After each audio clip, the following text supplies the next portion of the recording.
Hello guys, pagpatuloy na natin ang ating chicken curry. Yan, butter at olive oil. I-fry lang natin ang ating manok. Sa paghahanda, ayan.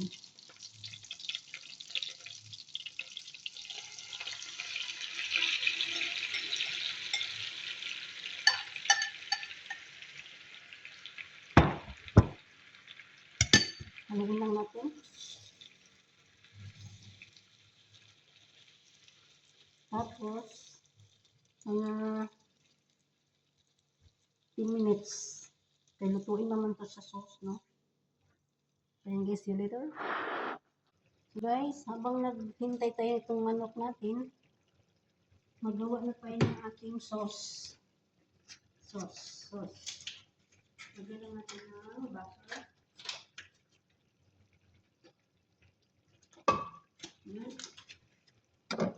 At olive oil.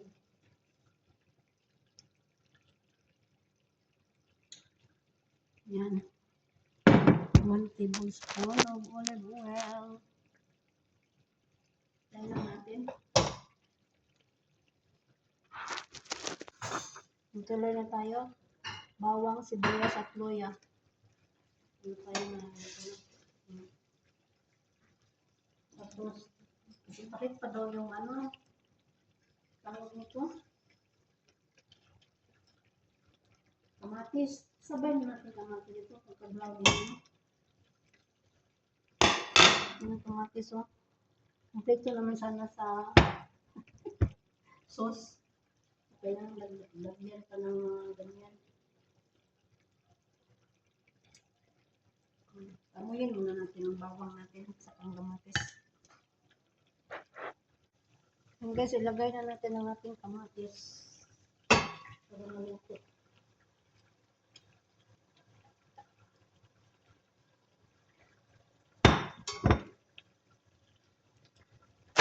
Ito. Pasukin lang natin yan, no? Latain. Yan. Lagyan pala natin ng cumin or cumin. Ayan.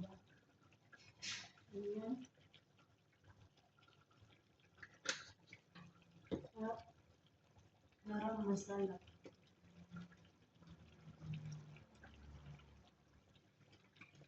Ayan guys. Hanggang sa malata ito, maluto.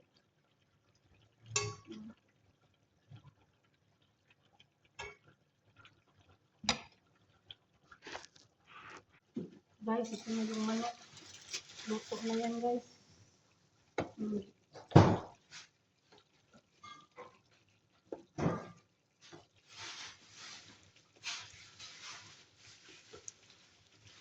Luto na to.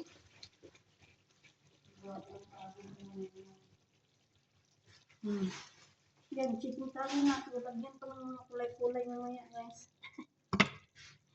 Ayan.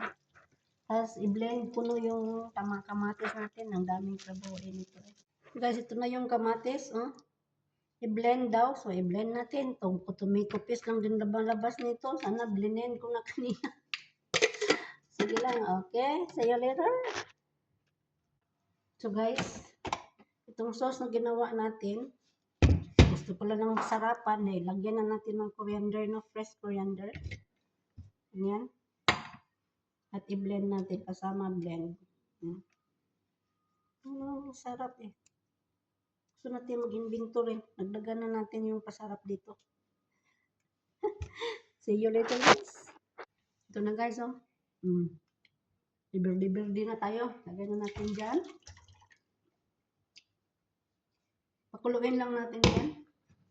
Kuluin at ilagay natin yung dito, isa pang sauce. See you later guys. Kulo muna tayo. Sana guys.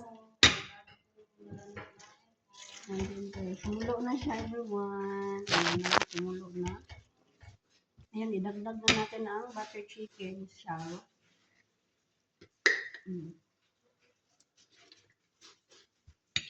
Ayan. dahil Pilipina tayo, alam mo natin. Lagyan natin ng tubig. Yan.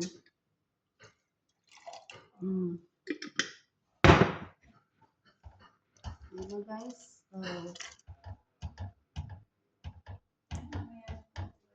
Tapos ngayon dagdag na natin ng ating chicken dyan. Pakuluin muna natin ulit.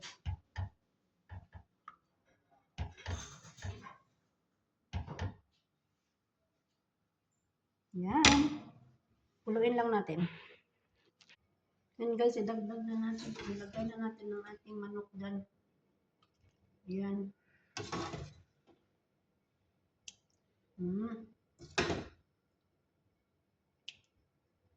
Diba? Ibang ko na lang, kaya para madali.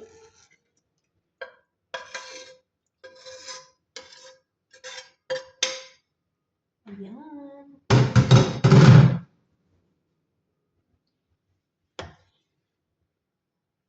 Ano guys,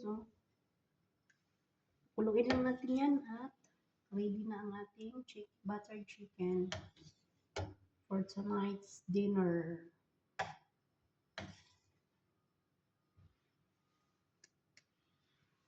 Yan. Pakulo lang, luto naman yung chicken natin guys. Pakuluin lang natin at tapos na. Ready na. Now, next step tayo.